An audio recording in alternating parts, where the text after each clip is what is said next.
Did you know that prosecutors are forcing YNW Bortlen to testify against YNW Melly in the upcoming retrial? They've even filed paperwork to have Bortlen and Melly tried together, all for one specific reason.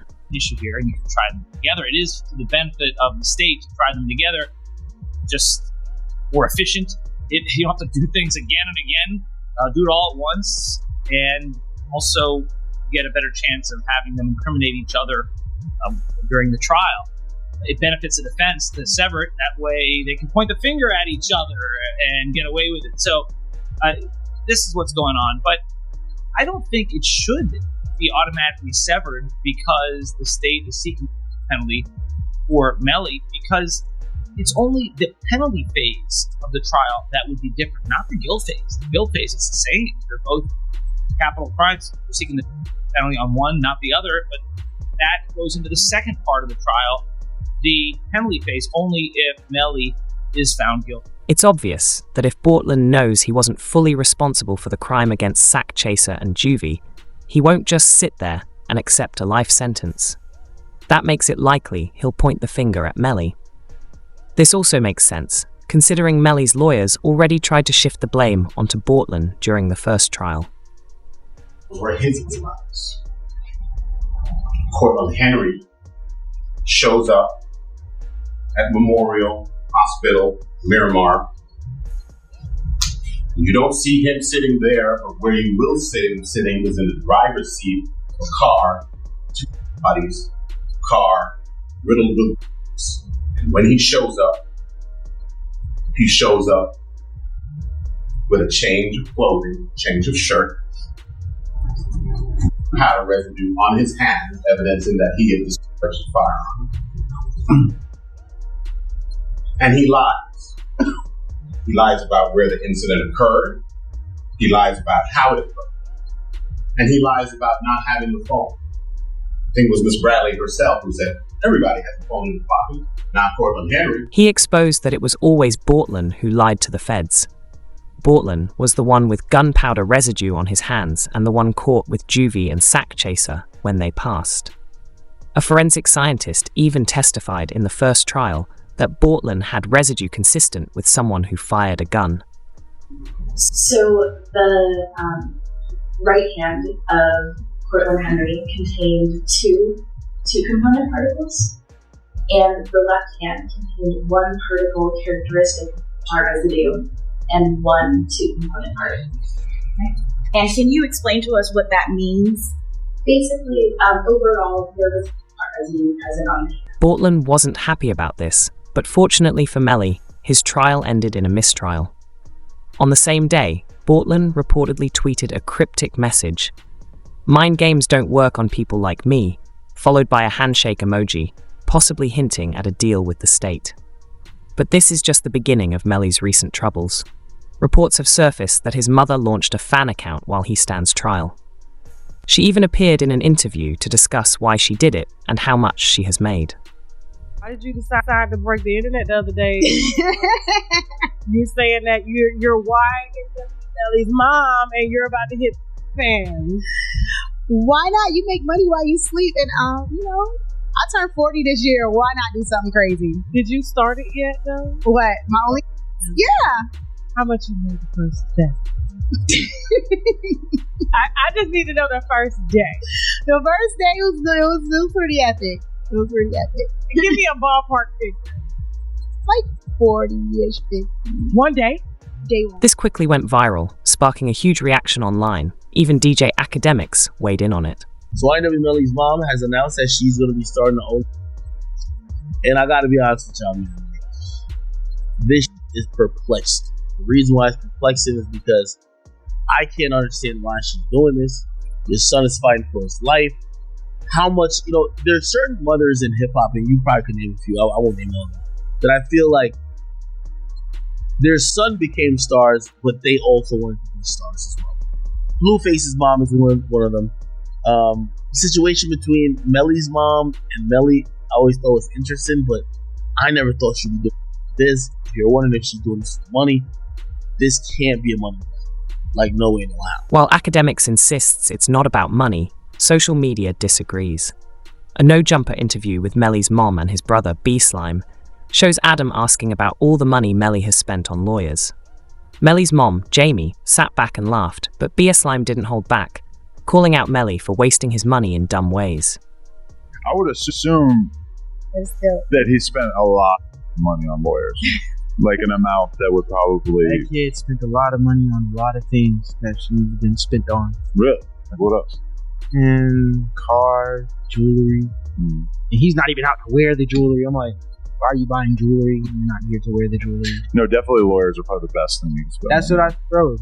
But he's good with lawyers, bro. Like, money ain't an issue for lawyers. Like, he's fine. But it's just like, there was a lot of stuff that should have went to lawyers that he didn't spend on lawyers. I'm like, bro. And now it's like, he don't even want to change no more. Looking at it from Melly's mother's perspective, she's been through a lot. She likely started the fan account as an outlet to distract herself from the stress of his trial. There were even multiple moments when Melly had to check in and ask if she was okay.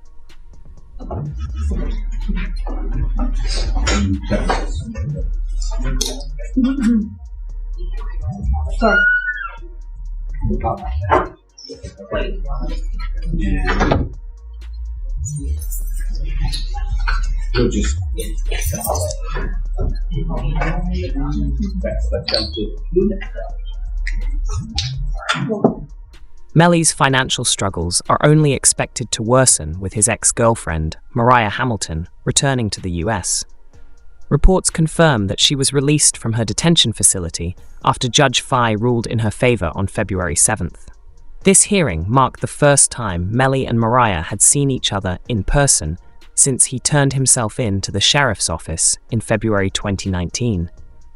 Melly was seen sitting in the courtroom, but when he spotted Mariah for the first time in 6 years, he couldn't hide his emotions, grinning widely while trying to avoid too much eye contact. Even courtroom reporters noted that he teared up. After her release, Mariah shared a heartfelt post, "And to my village, thank you. To my village, I love you all so much. God's plan, not mine." She was unhappy that the courtroom proceedings had been broadcasted on local news. Mariah Hamilton is spending her first day at the Broward County Jail. She has no arrest record until now. U.S. Border Patrol agents arrested her at Miami International Airport Monday after she arrived on an international flight. Court records show Hamilton was ordered to testify in Demon's first trial in 2023. Now that Mariah has experienced jail firsthand, she's determined never to go back. The feds are well aware that she has crucial information about what happened the night Sack Chaser and Juvie were killed. As part of her deal for release, she agreed to testify against Melly in the upcoming trial. Investigators have already dug into her iCloud account, uncovering suspicious activity involving Melly, specifically efforts to prevent her from testifying in the original trial. This led to Melly being hit with witness tampering charges. These charges are so serious that, even if he's found innocent in the Sack Chaser and Juvie case, he could still face life in prison for tampering with a witness. Filing 6 new charges against Demons and 2 others who were allegedly involved. The charges include tampering with a witness, directing the activities of a criminal, solicitation or conspiracy to commit tampering, and unlawful use of a two-way communication device. Now, a couple of those charges actually carry a life in prison sentence if there's a conviction. This adds even more legal fees for Melly, as it's considered a separate case. But it raises the question, how does Mariah even have information about the crime sith? It turns out she allegedly had a phone call with Melly around the time of the incident, which could be crucial in understanding what really happened. Even Juvie's father investigated Mariah's involvement and uncovered how Melly tampered with her as a witness. He spoke about the coded language Melly used to influence her testimony. There was this kind of crazy way that Melly was communicating. He wasn't allowed to use the phone, but he was passing notes to people, and then this person's calling this person, and then that person. They like me, they're going through extreme measures, trying to cover up or convince people not to testify, like Mariah's mom. They was using code words like Rihanna, and they said Rocky's baby mom. Because of Melly's witness tampering charges, the jail has restricted his communication, preventing him from using the phones or sending mail for several months. His mother, Jamie King, wasn't happy about this and spoke out in an interview, expressing that it's unfair he's unable to contact anyone. My son has not been convicted of anything, and even other inmates that have been convicted or anything, they have the right to use a telephone. They have a right to just to be allowed to write letters to their loved ones, to receive their mail. They hold his mail, they don't give it to him. The jail wouldn't revoke his privileges based on a mere suspicion, which means they likely have recordings of Melly tampering over the jail phone. However, this doesn't make things any easier for his mother. In the interview, she opened up about feeling completely heartbroken and helpless for her son, claiming he's not even being treated like a human in jail. You saw Melly's statement just saying how he's been hurt, how he's scared for his life. As a mother, how did that make you feel? It's heartbreaking. It made me feel completely helpless. Broward Sheriff's Office definitely needs to be investigated. I mean, they are making up their own rules. We've tried to go to court about this situation. The judge really doesn't have any jurisdiction when it comes to the jail, because we actually had a hearing about the mistreatment of him, and the jail they make their own rules. And I don't think that's fair, because I know that they need to answer to someone too. This quickly caught attention on social media, with Charleston White weighing in on the situation. He shared his opinion, stating that this is exactly how Melly should be living, without any special treatment. The YNW Melly, I'm so happy he in jail getting mistreated. Yeah, I'm so happy he in jail getting mistreated, homie. Homie, when you take a life, homie, you ain't got a right to complain about a motherfucking thing about being mistreated. When you done chose to play, think somebody. It even caught Boosie's attention, who spoke about the immense stress Melly's mother must be going through. I met his mama while he was in. Okay. I met his mom while he was in, and she real, bro. You know, she real. You stressed out. I heard she had a. Yeah, she real, and I reached my hand out to him, cause I'm real. Yeah, I reached out to him, bro. I met his mom, and she a good woman, bro. When I see them mamas like that, it remind me of what my mom was going through. Bro. Melly's lawyers continued to argue his innocence in court, telling the new judge, Fiend, that no firearm was ever recovered during the original trial.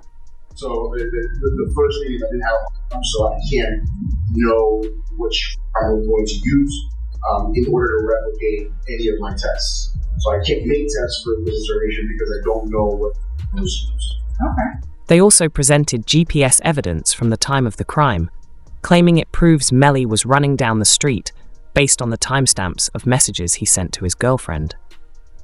The part was saying that someone just shot the car up and was trying to shoot them. So I asked him if he was okay, where he was, and he's like, there's a car coming behind him, like hiding. He was like, there's some, there's some, I think they're still out here or something. So I'm like, are you okay? He's like, I'm okay. I said, well, where are some? Would you be? And he said, I don't know if they're in the car. I think they're